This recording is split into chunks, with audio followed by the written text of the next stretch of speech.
Hello everybody, welcome to Daily News Simplified, an answer to what, why and how of newspaper reading. Today we shall be analyzing the Hindu newspaper dated 21st of December 2018 of the New Delhi edition. The topics to be discussed today has been presented on your screen. Timestamping for the same has been provided in the description box below. Let us begin our today's discussion. Now this particular article appears on page number 1. The title of the article is Central Government Seeks 41,000 crore more to recapitalize the banks. This particular article shall be important from the perspective of GS Paper 3, Economy, under the subsection Indian Economy and Various Issues. Further, this particular article is also important from the prelims perspective because in previous year prelims, that is in 2015 as well as 2018, questions have been asked with respect to this particular topic. Before analyzing this particular article, let us first look into its background. In October 2017, the central government had unveiled its recapitalization plan for the public sector banks. The recapitalization basically means infusion of capital, that is money, into the public sector banks by the central government. And as part of its recapitalization plan, the central government had planned to infuse around 2.11 lakh crore over a period of the next 2 years. And out of this 2.11 lakh crore, 1.35 lakh crore was to be raised through the issue of the recapitalization bonds. And as you can see in this particular image, the remaining money was to be raised through the budgetary support by the central government as well as the issue of shares by the public sector banks. And the overall recapitalization plan of the central government was part of the Indradhanush strategy to improve the framework of governance of public sector banks. And as you can see here, the Indradhanush has totally 7 pillars. And one of the pillars is capitalization of the public sector banks. And this particular article has now highlighted that the central government has sought the approval from the parliament in a form of the supplementary demand of grant worth 41,000 crores. Hence, as part of this particular article, you should know mainly two things. That is, why the central government is undertaking the recapitalization of public sector banks, as well as what exactly are the recapitalization bonds and how they work. So let us start our discussion with the need for the recapitalization of the public sector banks. The first reason for undertaking the capitalization of public sector banks is to enable them to meet the capital requirements under the Basel III guidelines. Now, the Basel III guidelines as well as the capital adequacy ratio have been comprehensively been covered in our DNS dated 20th of November 2018. And as we have discussed, under the Basel III guidelines, the banks are required to maintain a Tier 1 capital of 7%. Apart from this Tier 1 capital, the banks are also required to maintain an additional capital conservation buffer of 2.5% of the risk-weighted assets, which means that the total capital which has to be maintained by the banks is 11.5% of the risk-weighted assets. Hence, to meet this additional capital requirements, the government is required to infuse more amount of capital into the public sector banks. So to know the details related to Basel III guidelines as well as the concept of capital adequacy ratio, please go through this particular DNS. The second reason behind the recapitalization is that presently there are 11 public sector banks under the prompt corrective action framework of the RBI. Hence, a recapitalization of these 11 public sector banks would enable these banks to come out of the PCA framework. Now, the PCA framework is basically a framework which has been envisaged by the RBI in order to improve the financial health of the banks in India. And as part of this framework, the RBI monitors the financial health of the banks in terms of 4 indicators. And in case of breach of any of these indicators, the RBI takes corrective action against the banks. And the 4 indicators which are being tracked by the RBI as part of the prompt corrective action framework are the capital adequacy ratio, which is defined under the Basel III norms, the net non-performing assets, the return on assets, which is basically the amount of profits earned by the bank, as well as the Tier 1 leverage ratio. Now, the Tier 1 leverage ratio is basically the percentage of the Tier 1 capital or the capital adequacy ratio in terms of the total assets of a bank. Now, one main difference between the capital adequacy ratio and the Tier 1 leverage ratio is that the capital adequacy ratio is defined in terms of the risk-weighted assets of a bank, wherein the bank is required to assign weight to the different types of loans given by the banks in terms of their risk. However, in case of the Tier 1 leverage ratio, it is simply defined as a percentage of total assets, that is, percentage of the total loans given by the bank. So what actually RBI does is that it keeps monitoring these four parameters of a bank, and if these parameters fall below the benchmark decided by the RBI, then automatically the bank would come under the prompt corrective action framework. For example, if the net non-performing assets of a bank increase to greater than or equal to 6%, then automatically the bank would come under the PCA framework. Similarly, if the rate of returns of a bank is negative for a period of 2 to 3 years, even then the bank would come under the PCA framework. However, from the exam perspective, there is no need for you to know these threshold levels. But what is important to know from the exam perspective is that under the PCA framework, there are totally 4 parameters. And as the name suggests, as soon as a bank comes under the prompt corrective action, the RBI takes certain corrective action against the banks.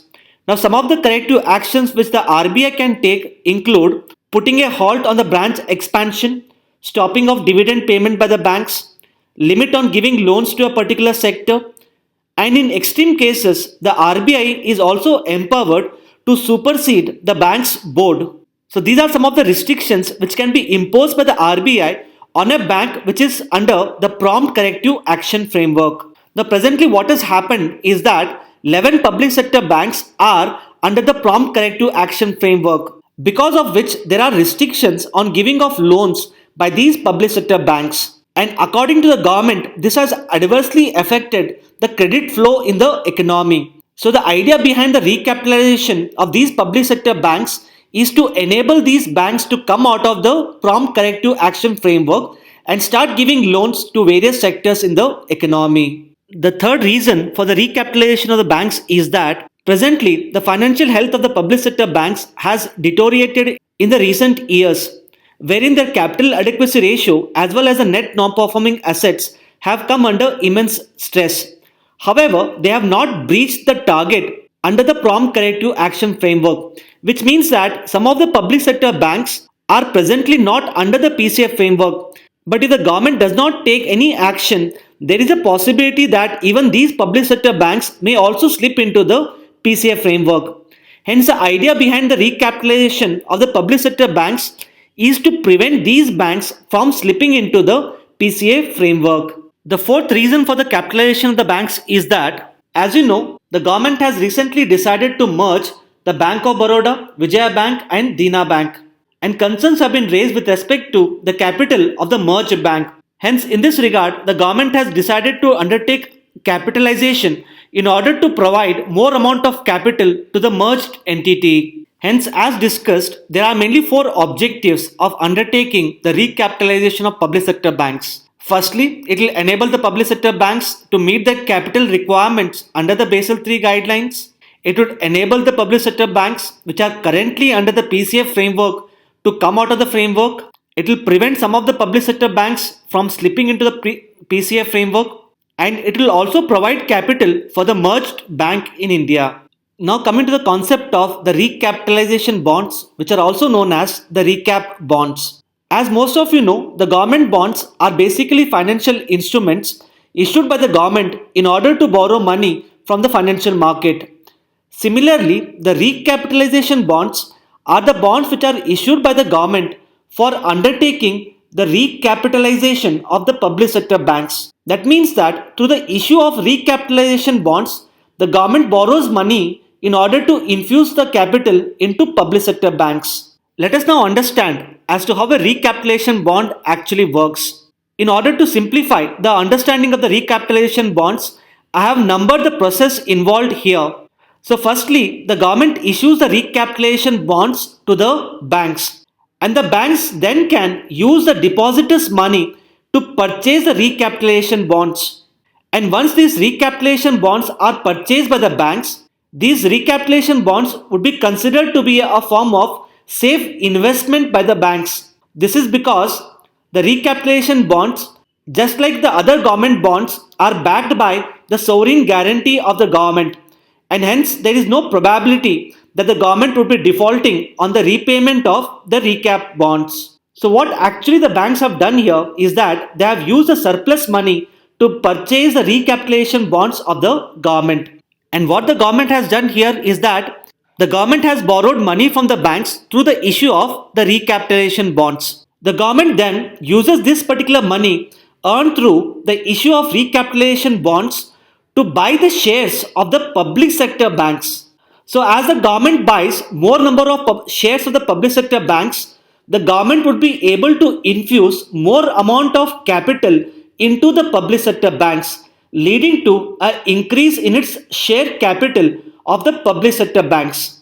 And as the amount of equity infused by the government into the public sector banks increases, it would enable the government to meet its regulatory requirements under the capital adequacy ratio. So, what exactly is happening under the recapitalization bonds is that on one hand, the government is borrowing money from the banks through the issue of recapitalization bonds and using that same money buying the shares of the public sector banks so as to infuse more amount of capital, and this infusion of more amount of capital would enable the government to meet the regulatory requirements of the capital adequacy ratio. So these are some of the aspects which one must know with respect to the recapitalization bonds. Based upon the discussion which we had so far, these 4 questions shall be your prelims question for the practice. Please pause this video and try to find answer to this question. We will be discussing the answer after 5 seconds. The first question here is, which among the following are the components of the Indradhanush plan for improving the governance of the public sector banks? Now if you go to the Indradhanush plan, you would find that all these 4 components are the part of the government's 7-pronged strategy to improve the governance of public sector banks. Hence the correct answer to this question is D. The next question here is, which among the following parameters are considered by the RBI under the PCA framework? And as we have discussed, all these 3 parameters are presently considered by the RBI for the PCA framework. Hence, accordingly, the answer to this question is D. The next question here is, which among the following can be considered as the reasons for the recapitalization of public sector banks by the government? And as we have discussed, option number 1 as well as 3 are correct. However, if you look at option number 2, it reads as to reduce the shareholding of the private sector in the public sector banks. Now, this is not the reason of the recapitalization of the banks by the government. Hence, this particular option is wrong. So, looking at the options here, the correct answer to this question is C, that is 193 only. Now, coming to the next question, the question here is, consider the following statements related to recapitalization bonds. The first statement is, these bonds would be issued by the banks to raise capital from the capital market. Now, this particular statement is wrong because the recapitalization bonds would be issued by the government and not by the banks. However, the second statement here is correct. So looking at the options here, the correct answer to this question is B, that is 2 only. So having analyzed all the aspects of this particular article, let us now move to the next article. The next article appears on page number 10. The title of the article is Lok Sabha clears the Consumer Protection Bill. This particular article shall be important from the perspective of GS paper 2 governance under the subsection government policies and interventions. Before analyzing this particular article, let us first look into its background. Earlier, the Parliament of India had passed the Consumer Protection Act 1986 in order to protect the rights of consumers. However, the implementation of this particular act is facing multifaceted challenges as well as problems. Now, some of the problems faced under this particular act are, presently there is huge pendency of cases related to the consumer complaints. Further, even though there has been a rapid growth in the online shopping or e-commerce, the Consumer Protection Act did not cover the online shopping or the e-commerce.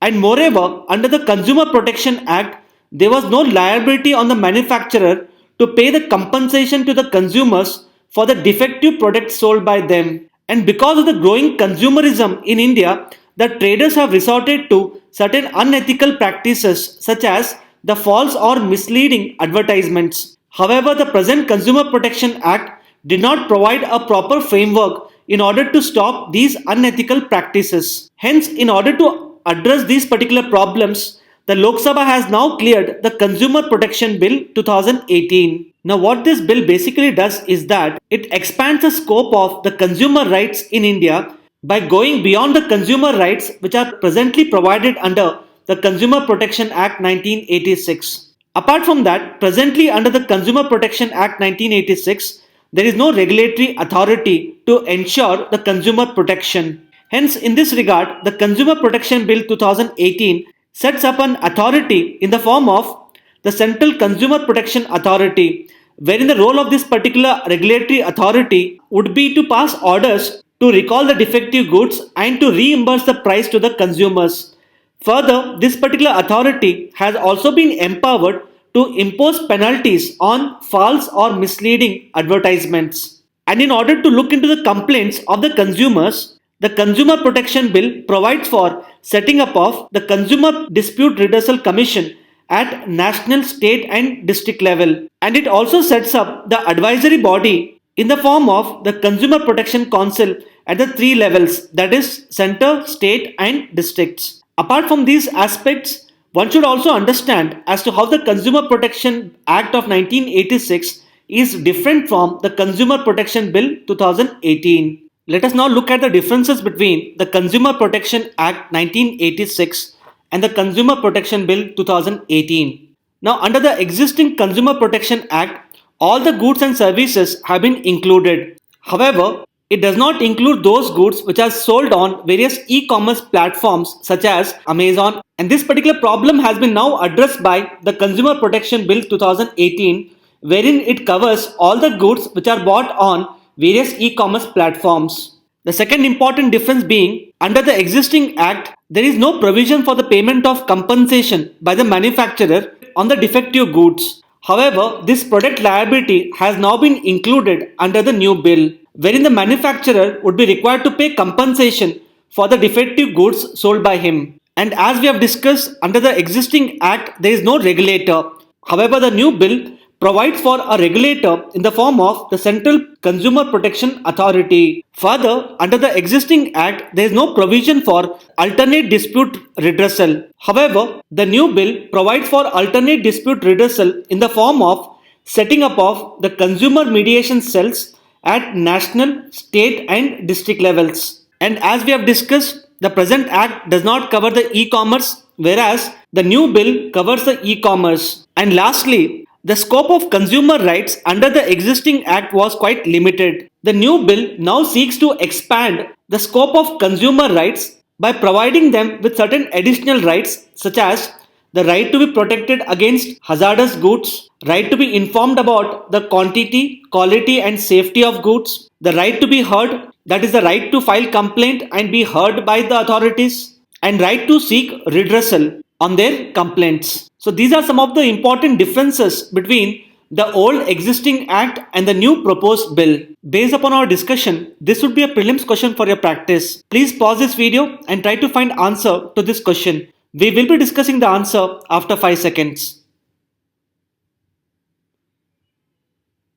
The question here is, consider the following statements related to the Consumer Protection Act 1986. The first statement here is, it covers all the goods and services, including the goods sold on the e-commerce platforms. As we have discussed, this particular statement is wrong. Even the second statement which is given here is wrong because the existing act does not provide for a regulator. Hence, the correct answer to this question is D, that is neither 1 nor 2. Thus, having looked at all the main features of the Consumer Protection Bill 2018, let us now move to the next article. The next article appears as a lead article on page number 8. The title of the article is Towards a Genetic Panopticon. This particular article shall be important from the perspective of GS Paper 2 Governance under the subsection Government Policies and Interventions. Now, this particular lead article is basically a critical analysis of the DNA Technology Regulation Bill which has been recently approved by the Union Cabinet. So before understanding the criticisms which have been highlighted in this particular article,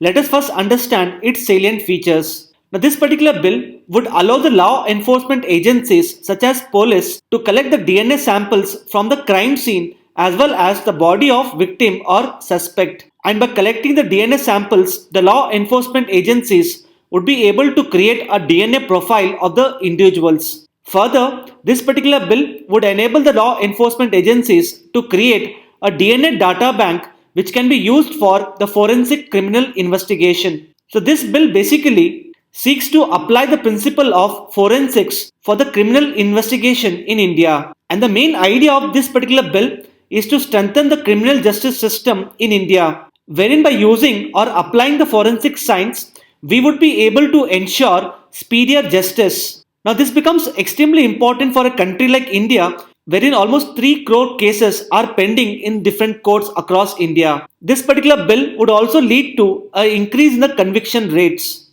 However, the author of this particular article has highlighted various criticisms related to the DNA technology bill. Hence, in this regard, let us analyze these criticisms one by one. Recently, in a landmark verdict in the Puttaswamy vs. Union of India case, the Supreme Court of India has ruled that the right to privacy shall be a fundamental right in India under Part 3 of the Indian Constitution. And as you know, the fundamental rights in India are not absolute, and certain restrictions can be imposed on the fundamental rights by the Parliament. And accordingly, the Supreme Court has stated that even certain restrictions can be imposed on the right to privacy. And in order to impose restrictions on the right to privacy, the Supreme Court of India has mainly laid down 3 different tests. These being legality, need, and proportionality. Legality basically means any government infringement on the right to privacy should be backed by a law, and any infringement on the right to privacy should be done only based upon the legitimate aim of the state. And according to the principle of proportionality, the state should adopt fair means to achieve fair ends, which means to say, even if the state wants to achieve fair ends, the state cannot adopt unfair means. So basically, restrictions can be imposed on the right to privacy based upon the legality, need, as well as proportionality. The author of this particular article basically highlights that the DNA technology bill goes against the Supreme Court guidelines laid down in the Puttaswamy vs. Union of India case, and hence it infringes on the right to privacy. Similarly, as you know, under Article 20 Clause 3, no person who is accused of an offence shall be compelled to be witness against himself. However, the DNA technology bill violates this fundamental right. This is because under the bill, a person can be compelled to give his or her DNA on an order passed by a magistrate. And lastly, the author has highlighted that the DNA technology bill can be used against the innocent people, wherein the authorities can misuse the DNA in planting the forged evidence against the innocent people. Hence, this clearly shows that the DNA technology bill can actually be misused by the authorities. Now, these are some of the criticisms which have been highlighted by the author in this particular article. Based upon the discussion which we had so far, these 2 questions would be a prelims question for the practice. Please pause this video and try to find answer to this question. We will be discussing the answer after 5 seconds. The question here is, the DNA technology regulation bill provides for which of the following? And as we have discussed, the DNA technology bill provides for all of these 3. Hence, the correct answer to this question is D. Now, the second question here is, which of the following can be said to the fundamental right to freedom? Here you need to note that the prohibition of trafficking in human beings is actually part of right against exploitation provided under Article 23. Similarly, equality before the law is provided under Article 14. Hence, option 3 and 5 are not part of the fundamental right to freedom. However, the options 1, 2 and 4 are correct in this case. And accordingly, the correct answer to this question is A, that is 1, 2 and 4. So, having analyzed all the aspects related to this particular article, let us now move to the next article. Now, the next article appears on page number 5. The title of the article is Design for the Small Satellite Launch Vehicle Ready. This particular article shall be important mainly from the perspective of prelims under the subsection General Science. Further, this particular article is also important because in prelims 2018, question has been asked with respect to the launch vehicles used by ISRO. Now, this particular article highlights that ISRO has recently completed its design for the Small Satellite Launch Vehicle, and this SSLV is set to commence operations in India by 2019. And the main purpose of this particular launch vehicle is to launch the small satellites into the space. And more importantly, the small satellites in India are presently launched along with the bigger satellites. And We do not have a separate launch vehicle for launching these smaller satellites.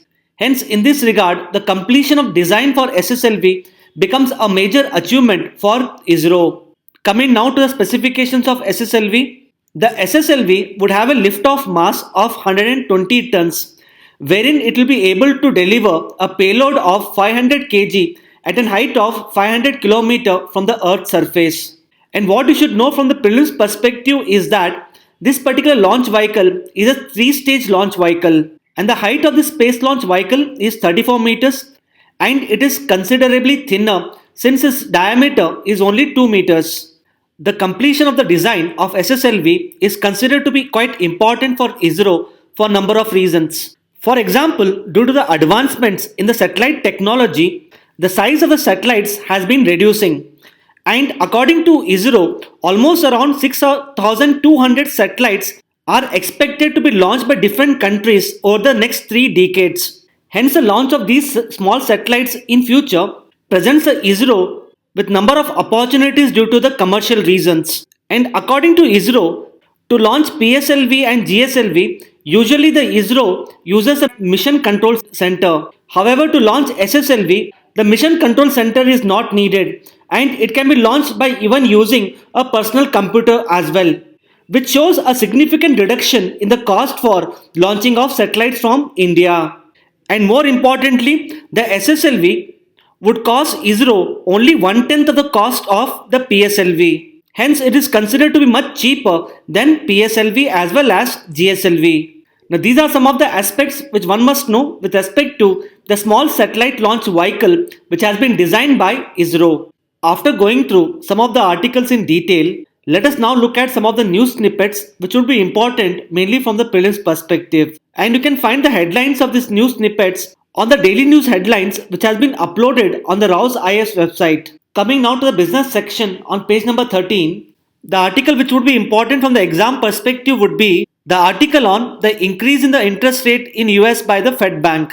Now, this particular article here basically highlights that the Fed Bank in US has increased the interest rate by 25 basis points. So what you should know from the prelims perspective is that what would be the likely consequences of the increase in the interest rates in US on the Indian economy. So as the rate of interest in US increases, the rate of interest on the bonds in US also increases. Now these bonds may be issued by the US government, and normally they are referred to as the treasury bonds. So the higher interest on the treasury bonds would mean that the investors would have scope to earn more amount of profits by investing in the bonds of US. And because of this scope to earn higher profits by investing in US bonds, the foreign investors who would have otherwise invested in India would now want to invest in the US bonds, because of which the dollar inflows into India would reduce. Similarly, the foreign investors who had earlier invested in the Indian equity market, that is the share market, would now want to withdraw their money from India and reinvest it back in US. So which clearly shows that as the rate of interest in US increases, the dollar inflow into India reduces and the dollar outflow from India increases. And because of these two reasons, the rupee would undergo depreciation. So the higher interest rate in US would lead to the appreciation in the value of dollar and depreciation in the value of rupee. Based upon our discussion, this would be a prelims question for the practice. Please pause this video and try to find answer to this question. We will be discussing the answer after 5 seconds. The question here is, which among the following could be the likely consequences of increase in the interest rate in US on the Indian economy? As we have discussed, as the interest rate in US increases, the value of the dollar undergoes appreciation while the rupee undergoes depreciation. Hence, both these options are wrong. However, the third option here is correct. And accordingly, the answer to this question shall be D, that is 3 only. Now, the next article which is important from the prelims perspective is the RBI caps the outstanding external commercial borrowings at 6.5% of the GDP. Hence, from the prelims perspective, one would be required to have certain basic understanding related to the external commercial borrowings. The external commercial borrowings are considered to be the commercial loans raised by both the Indian government as well as the private sector from the other countries. And usually the maturity period of the external commercial borrowings is equal to or greater than 3 years, which means that the minimum maturity of the external commercial borrowings is 3 years. And further, as you know, the balance of payment account mainly consists of the current account and the capital account. And what you need to note here is that the external commercial borrowings are part of the capital account under the balance of payment. And as the title of this particular article suggests, the RBI has put a cap on the external commercial borrowings. And this particular cap or the limit is 6.5% of India's GDP. Now coming to page number 5. On this particular page, the article which is important from the exam perspective is the article related to the colistin resistant bacteria. And as you can read here, samples of raw food lifted across Chennai have tested positive for the colistin resistant bacteria. Colistin is considered to be one of the most powerful antibiotic which is mainly used to treat a number of infections in humans.